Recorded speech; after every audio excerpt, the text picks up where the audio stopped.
Olá, meus irmãos, seja bem-vindo ao nosso vídeo, seja bem-vindo a mais uma pré-aula da Escola Dominical aqui no nosso canal no YouTube. Que Deus abençoe a sua vida e abençoe a sua família.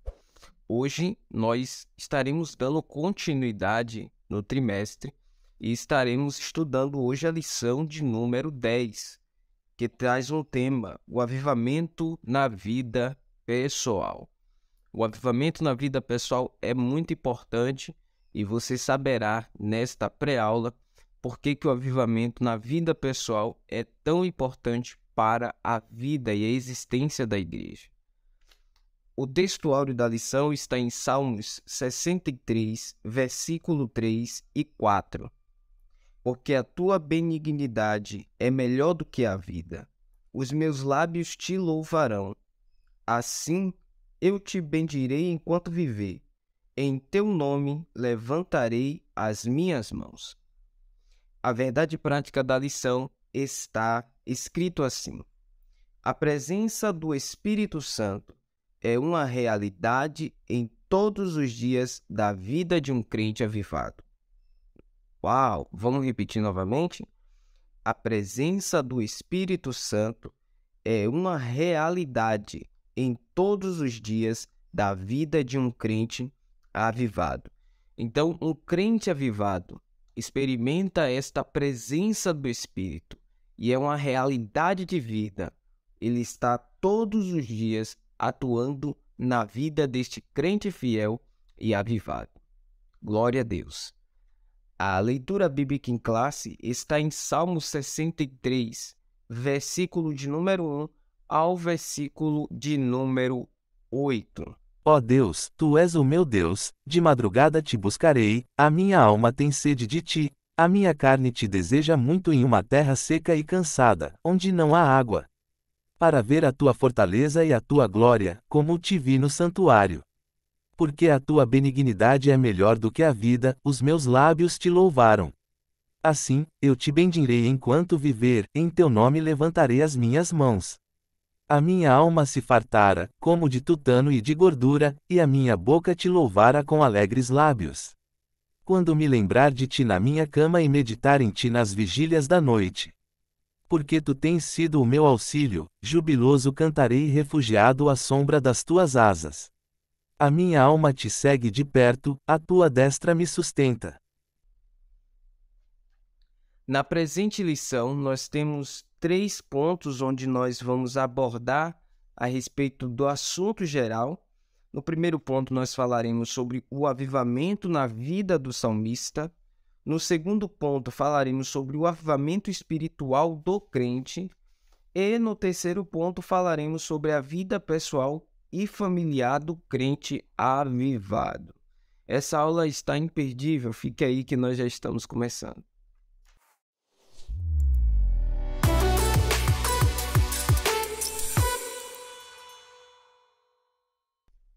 Partindo para o comentário da lição bíblica, nós sabemos que é vontade de Deus que todos os crentes experimentem ou passem por um avivamento, que eles estejam espiritualmente avivados.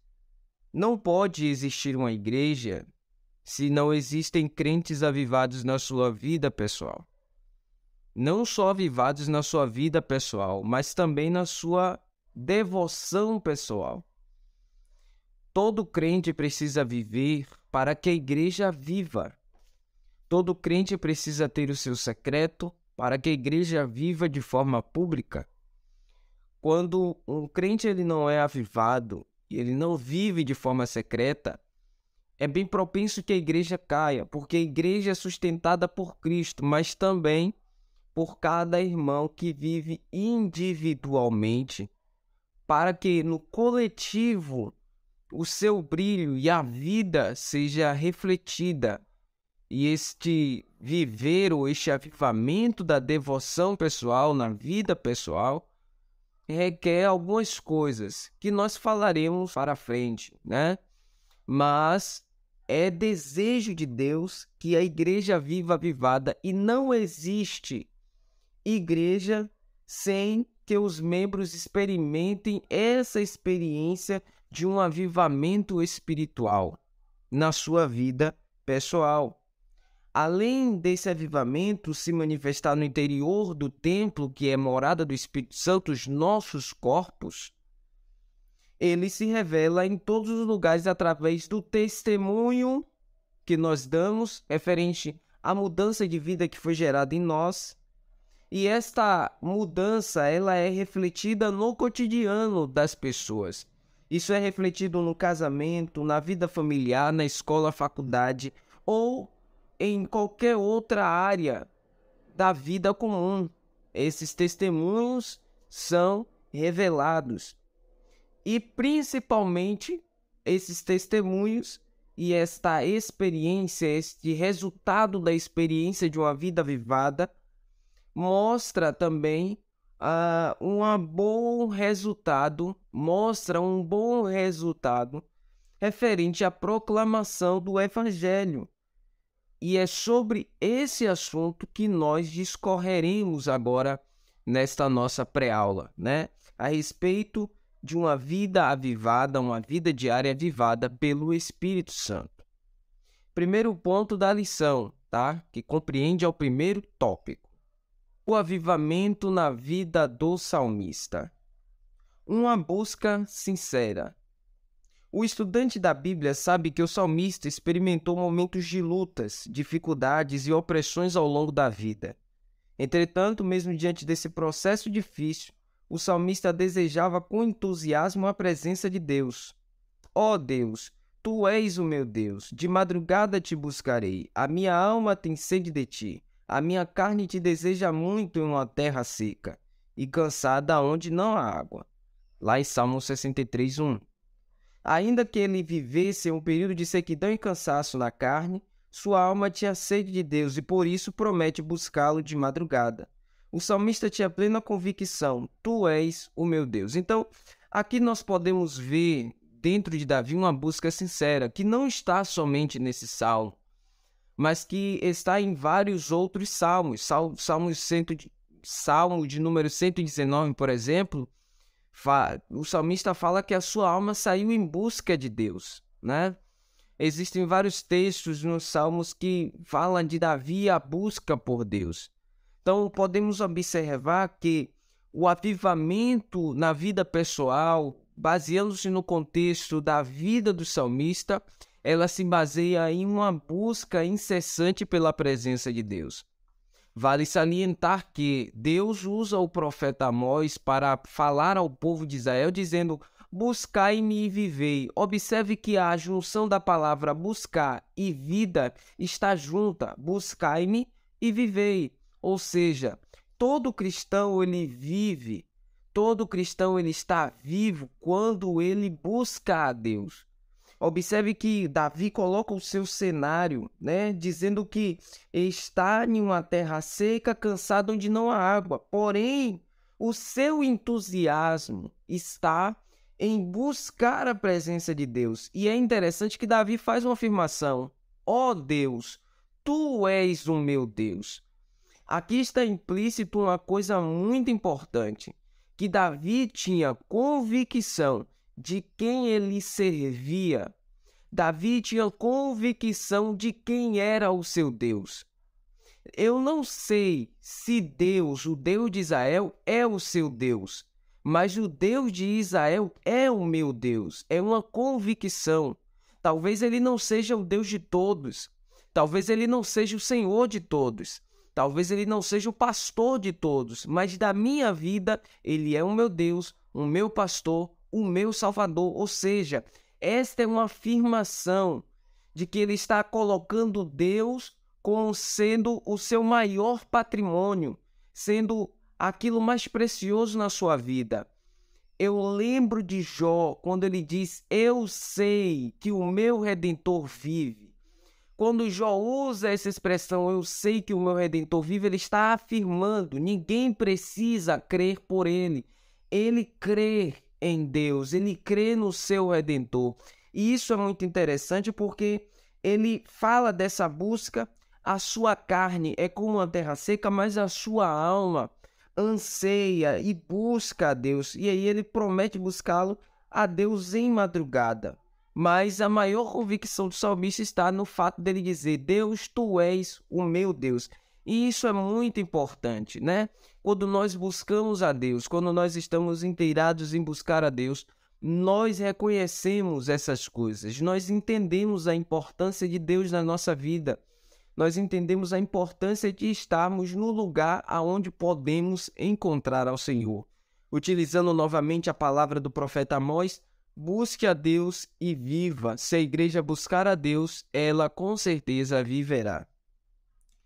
Segundo, contemplando e bendizendo ao Senhor. O salmista também tinha o anseio de ver a fortaleza e a glória de Deus. Como ele pode contemplar no santuário? Esse contato glorioso com Deus da glória gera na alma do ser humano o reconhecimento da benignidade divina. Por isso, os lábios dos salmistas louvarão ao Senhor, e ele o bendirá enquanto viver, tendo o nome do Senhor erguido em suas mãos.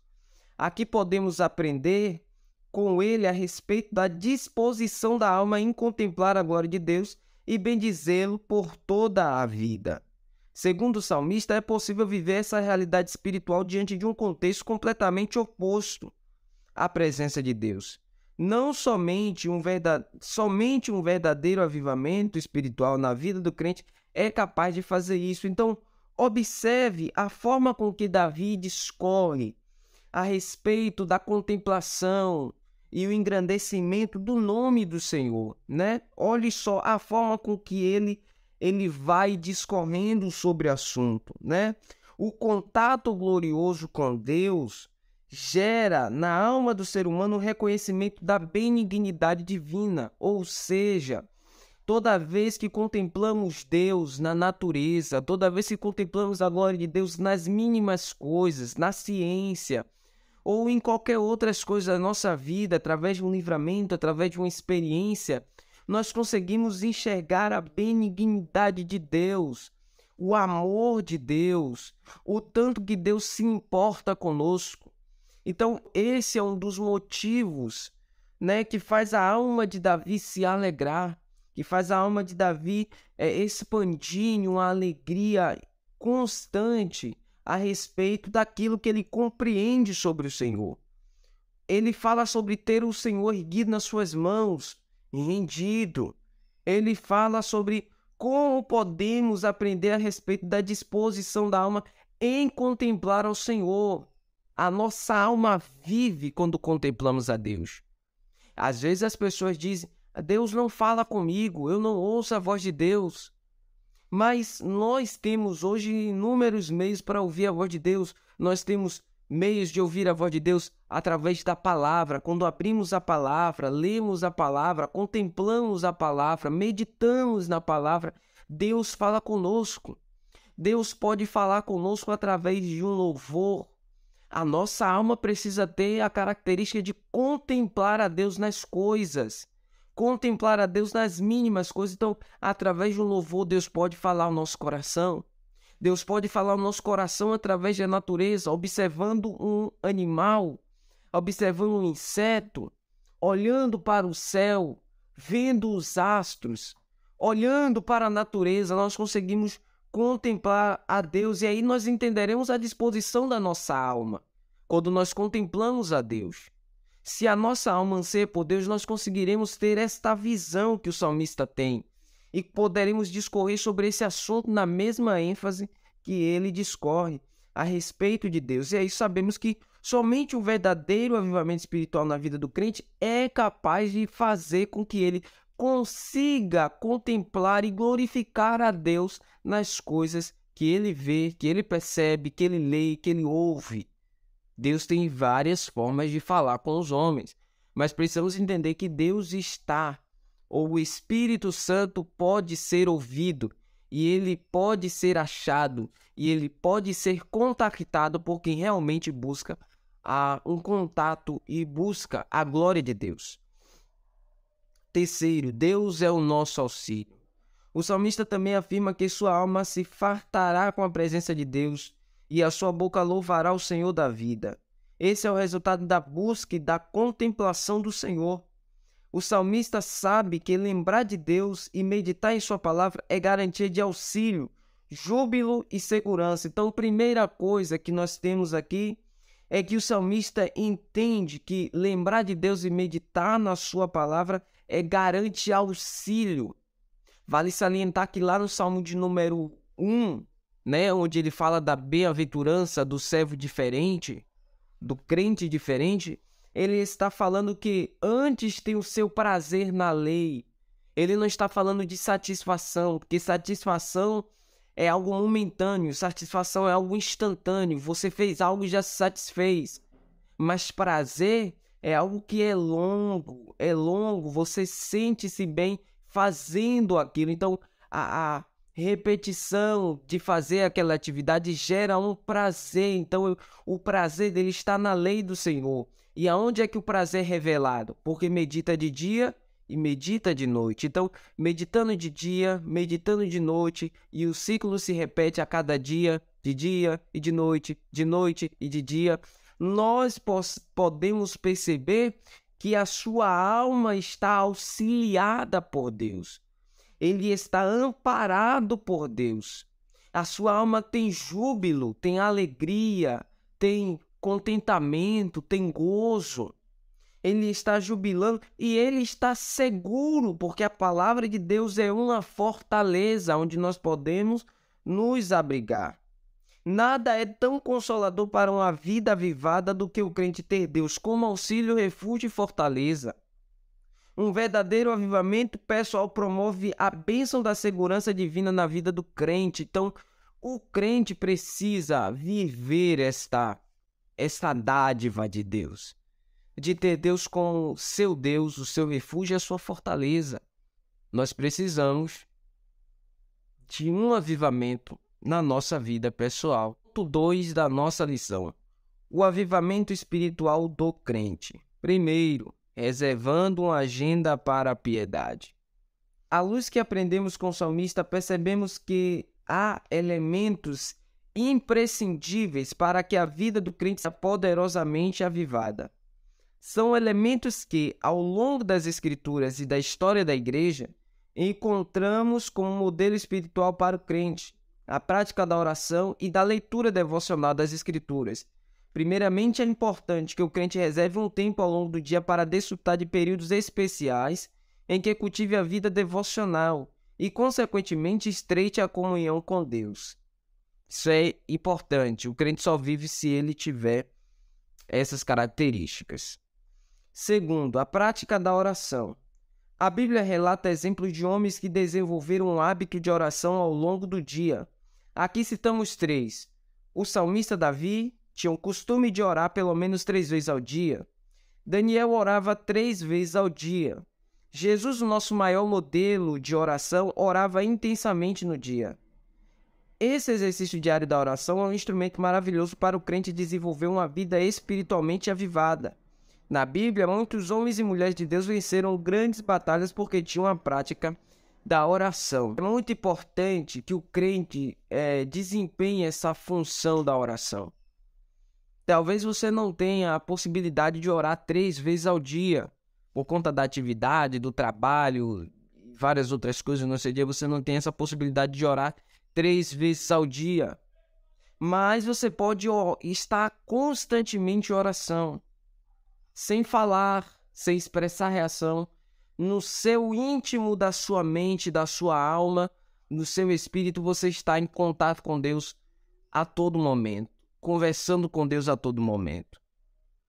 A prática da oração, ela não se dá somente ajoelhado, ou ela se dá em pé, gesticulando e falando, mas você pode conversar com Deus dentro do seu íntimo, em lugares que não seria possível você ajoelhar ou você fechar os seus olhos e falar com palavras a Deus o que você quer, ou manter esse contato com Deus. Mas dentro do íntimo do seu ser, você pode falar com Deus, você pode conversar com Deus. Mas o hábito da oração é muito importante, porque nós já falamos em lições anteriores que todo avivamento começou com o despertamento para a oração. E o avivamento na vida pessoal, que é do indivíduo, também tem esse fator de oração. E aí precisamos entender que não devemos orar porque precisamos de algo, ou porque não, estou precisando de algo e através, se eu orar, o Senhor vai me dar esse algo. Não. A oração não é uma barganha com Deus. A oração é um ato de viver. A oração seria como um combustível. Seria como o sangue que eu preciso das minhas veias. Isso é oração. A oração, ela é o meu modus operandi diante de Deus. A oração é a forma com que eu estabeleço contato e intimidade com Deus. Deus fala comigo também pela oração. E a oração também é a adoração. Orar também é adorar. Então, precisamos entender o papel da oração no avivamento pessoal. Davi orava 3 vezes ao dia, Daniel orava 3 vezes ao dia, Jesus orava intensamente ao dia e nós precisamos cultivar essa cultura de oração, né? A Bíblia diz que nós devemos orar sem cessar, orar constantemente, né? Viver constantemente em orações e súplicas diante de Deus. E nós só teremos vitória e seremos avivados se nós mantermos essa característica de uma oração verdadeira, sincera, íntegra diante de Deus. Leitura devocional da Bíblia. O crente avivado deve ler e estudar diariamente a Bíblia. Isso é preciso para entender, absorver e viver seus preciosos ensinamentos. Além disso, os dias são maus e por isso devemos portar a espada do Espírito. Nós devemos ler a palavra de Deus, porque nela nós temos os recursos necessários. Lembra que nós falamos que na leitura da palavra o salmista tinha júbilo, ele tinha segurança, em outras passagens ele tinha prazer na lei do Senhor? Este prazer precisa ser o prazer nosso em estudar a Bíblia. Nós estamos falando sobre ler a Bíblia não na igreja, né? Ler a Bíblia em casa, meditar na palavra de Deus em casa, ler, tirar um tempo para a gente sentar e meditar nela, né? Ao acordar, pega uma Bíblia, lê um texto e durante o dia você vai refletindo sobre aquele texto e Deus vai falando ao seu interior, ao seu íntimo, né? Porque só através da leitura da palavra de Deus nós conseguiremos entender o que o Senhor quer de nós, conseguiremos absorver os seus ensinamentos e para aplicarmos na nossa vida precisamos de uma leitura devocional da palavra de Deus. Hoje né, os crentes hoje estão um pouco dispersos a respeito da leitura da palavra, né? Alguns só leem na igreja. É tão triste quando até você vai pregar numa igreja em que você vai pregar o texto e as pessoas fecham a Bíblia durante o momento da pregação. Eu mesmo me incomodo bastante com isso. Eu gosto de pregar com a Bíblia aberta porque sempre nos meus sermões eu tenho um embasamento bíblico. Eu prego de uma forma expositiva, então eu estou sempre explicando o versículo por versículo. Então é necessário que os irmãos estejam com a Bíblia aberta, mas não é isso que a gente vê. A maioria, não todos, mas a maioria fecham a Bíblia, cruzam os braços e vão ouvir o que o pregador tem a dizer, né? Isso é uma característica de alguém que não tem o costume de andar com a sua Bíblia aberta, mas precisamos abrir novamente a Bíblia. Eu não sei qual foi a pessoa que disse isso, mas tem uma frase de um erudito que disse que nós estamos vivendo num tempo de muito Deus me disse e pouco está escrito. Então, precisamos ler. Os dias são maus, precisamos combater o mal com a palavra de Deus. Existe uma teologia que é dada hoje no mundo, né? Uma das piores de todas, que na minha opinião é hipergraça, mas existe uma teologia que tem entrado nas igrejas de forma surrateira, mas está nas igrejas, que é a teologia da prosperidade. E a teologia da prosperidade é uma doutrina de demônios. Por que doutrina de demônios, Carlos? Porque no deserto foi com esta teologia, com essa doutrina de demônios, que Satanás tentou Jesus, oferecendo a ele o alívio instantâneo das suas necessidades fisiológicas, pega as pedras, transforma em pão. Depois levou Jesus e diz, roga, ostente o poder que você tem no céu. Depois ele diz, os reinos do mundo eu vou te dar, Isso é doutrina de demônios, teologia da prosperidade, tá? Entrando na igreja, 7 passos para isso, 7 passos para aquilo, 7 chaves para a prosperidade. Então, esse não é o intuito do Espírito nas nossas vidas. Como Jesus se defendeu e defendeu tudo aquilo que o Pai já tinha dito sobre ele no deserto contra Satanás, ele defendeu com a palavra. Toda a doutrina demoníaca, ela vem disfarçada de Bíblia, por isso que se chama de heresias, porque ela vem disfarçada, contexto isolado, com a palavra isolada, para um contexto. E aí, quando nós temos essa espada do Espírito, nós conseguimos desfazer esses nós e desfazer essas heresias que estão sendo feitas à luz da palavra. Mas só podemos fazer isso, ter uma boa apologética, se nós temos uma leitura da palavra fiel. Aliás, a Bíblia deve ser lida e estudada levando-se em conta os seguintes aspectos. Ela nos permite meditar nas coisas de Deus. Ela previne o nosso coração de pecar. Salmo 119:11. Tua palavra escondi no meu coração para não pecar contra ti. Ela nos consola, como está descrito em Salmo 119, versículo 50, e ela dirige a nossa vida, né? E ordena a vida pessoal. Então, esses são os benefícios de ter a palavra de Deus guardada no nosso coração através da meditação e leitura devocional. Terceiro ponto, a vida pessoal e familiar do crente avivado. A vida pessoal. O avivamento espiritual também traz consequências para a vida pessoal. Não por acaso, a palavra de Deus alerta para ter cuidado consigo mesmo e da doutrina, e perseverança a respeito do que tem aprendido. 1 Timóteo 4,16. Paulo dá essa instrução a Timóteo. Em suma, claramente há uma direção da palavra de Deus para desenvolver aspectos relevantes em nossa vida pessoal.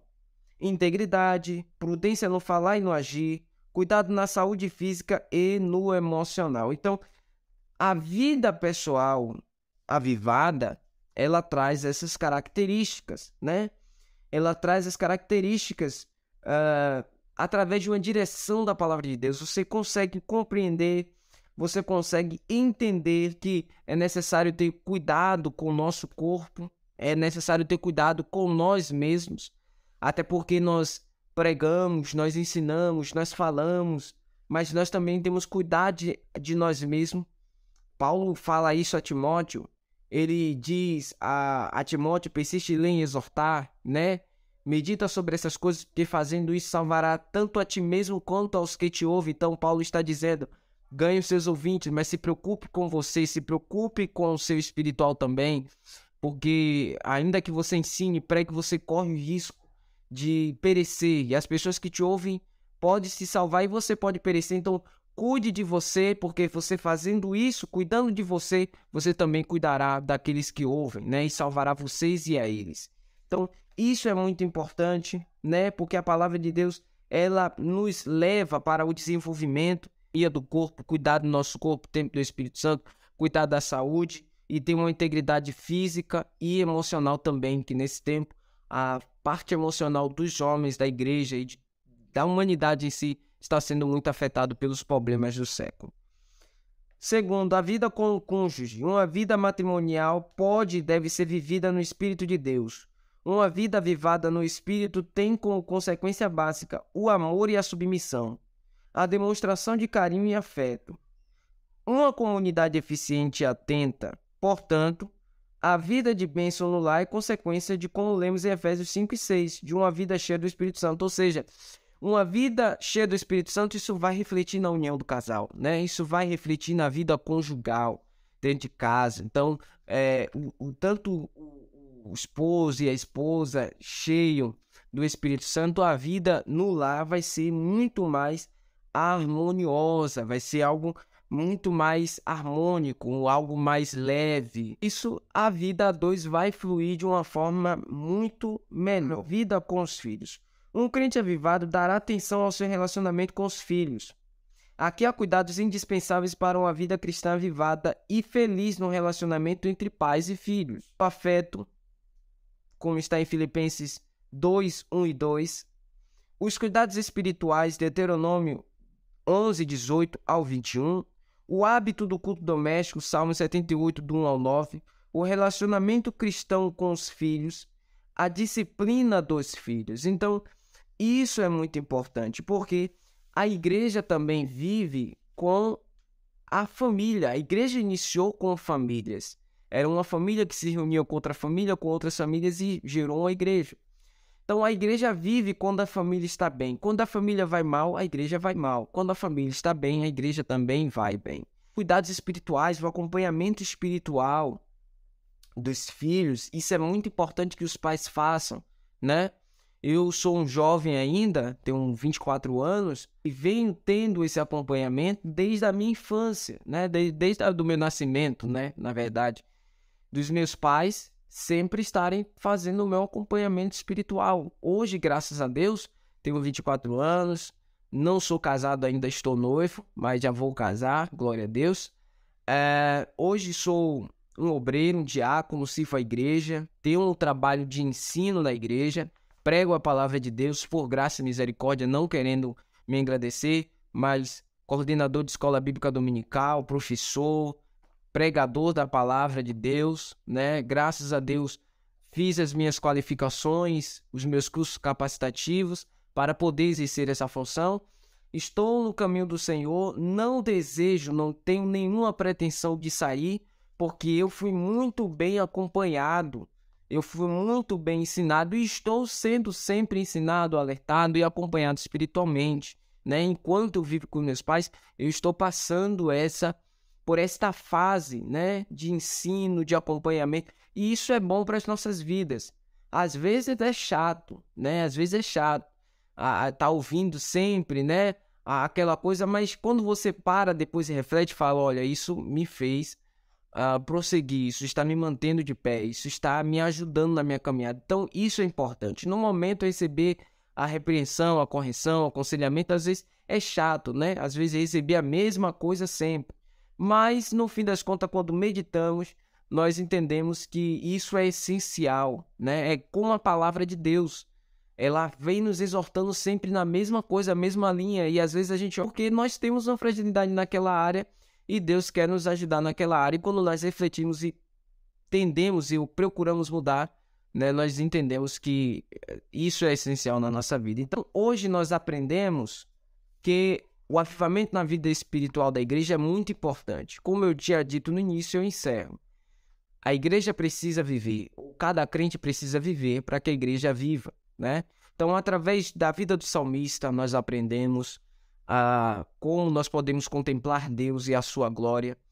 Entendemos que os elementos para a vida pessoal do cristão está habitamente pronta e habitamente avivada. Ele precisa de ter oração no seu dia a dia, leitura da palavra, meditação das escrituras.